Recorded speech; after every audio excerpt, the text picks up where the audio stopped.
All right, welcome to our deal of the week. This week we've got a really cool house in a neighborhood that we don't talk about that much. It's the greater Pinellas Point neighborhood. It's on the southern side of St. Pete, almost right to the edge of St. Pete. Before we get started, you guys probably get sick of me saying this, but remember we are in a buyer's market. Look for houses that have been on the market for a while, 45 days plus. Go in 5% or more under asking. It's time to send a reality check to these sellers.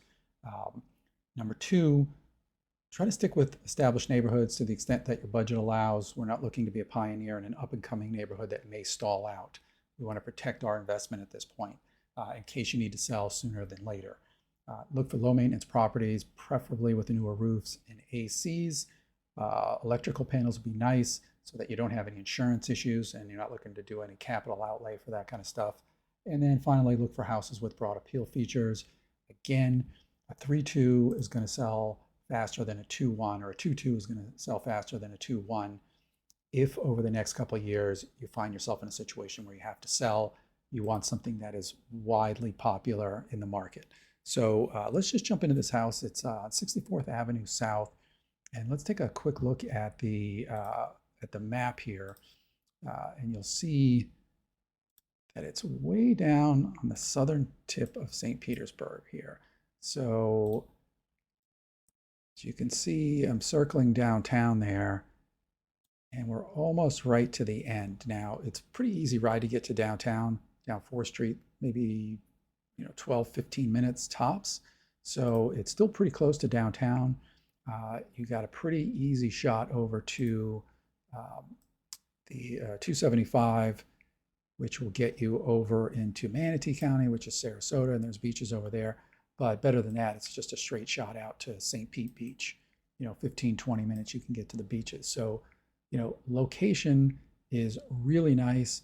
And I know you're probably jumping ahead here, but as I talk about this a lot as well, this is very close to the water. However, this is what we're always looking for. Let's see, where is it? Right here. It's in the flood zone X, which means you're not required to carry flood insurance. So it's about as close to the water as you're going to get here in St. Pete without needing to purchase flood insurance if you're getting a mortgage. So this is a 3-bedroom, 2-bath house with 2,900 square feet, or excuse me, 2,095 square feet. And this is what I'm looking for. I'm going to be honest with you, $258 a square foot. This is, 2020 pricing. This is pre-pandemic pricing. So whenever I see that, if a house is in decent shape and has got some decent size, I'm going to want to look at it. So let's buzz through the pictures here. It's got a kind of a cool, I don't know what style this is. It's kind of a cottagey style. Now, the only thing I'll say is that, and it's tough to tell from here, that there's a lot of like parking up front here, and we got these giant oak trees. I mean, I think this might be an insurance issue. It's hard to tell from the pictures exactly how much. I mean, it looks like the whole thing's hanging over the house, but that could be a little bit misleading. So that would be a concern. This is a big, big, big old oak tree, and this one is very close to the house as well. So I don't like it. I'm just going to tell you, I don't like that. I don't know if it's a deal breaker or not. And then if you look at the street view, it's this house right here. It's kind of tucked right in there, but it's kind of down this little, I guess that's the front yard, and this is an alley. So the side of your house is an alley. Now I don't know if they pick up garbage there or not. It's hard to tell, but the side of your house is exposed to sort of a public street, and you're not really on a corner lot. So, a couple of quirks, obviously.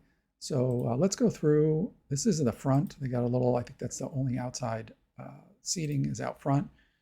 And honestly, the owners of this house have like really cool and slightly quirky taste. So very cool, if not a little bit quirky. The rooms are not huge. Bedrooms are not huge, but it looks like a renovation in the last, certainly a renovation in the last decade. And then you'll notice here, this is kind of interesting up here. This was probably one of those, had those like light diffusers up here, and they just took it out, left the frame, and then put a nice light in here and painted it black. So it's just, obviously these owners have a little bit of a creative touch. So kind of a small horseshoe-shaped kitchen. And then the upstairs is a loft. They're using that, it looks like, as the primary.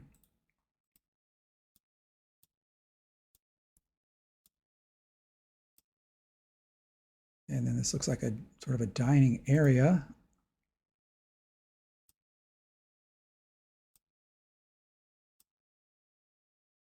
Actually, this is the back of the house, and this is sort of a mother-in-law suite back here.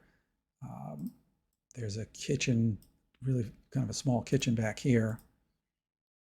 I mean, a tiny little kitchen, but certainly rentable, or if you have a teenager. So really, really cool house, I would say. And it does have a, it was painted in 2025. Those updates were done in 2023. And then the roof was replaced this year as well. So you've got some really good stuff in there. It's been on the market 169 days. We are not in a flood zone. It says severe flood factor, but it is a flood zone X. So they're taking a broader swath into account here. So you really can't go by that. Just double check, make sure you're in a flood zone X. And then pricing wise, we've had, it went on the market in June. They just had one price drop to $539. That $258 a square foot, I'm telling you, is pretty good. It would certainly be worth a look. If this is kind of your style house, let me know. Send me an email, text, give me a call. We'll go out and take a look at this one at $539, which is $258 a square foot. I think we're close. I think probably this one will go at maybe $515-ish, maybe $510, because I think you need a specific type of buyer. But it's a pretty cool house. This is our deal of the week. I hope you enjoyed it. If you're looking to buy or sell here in St. Pete or the Bay Area, shoot me a text, give me a call, send me an email. I'd love to help you out. And that's it for this week. I'll see you next time.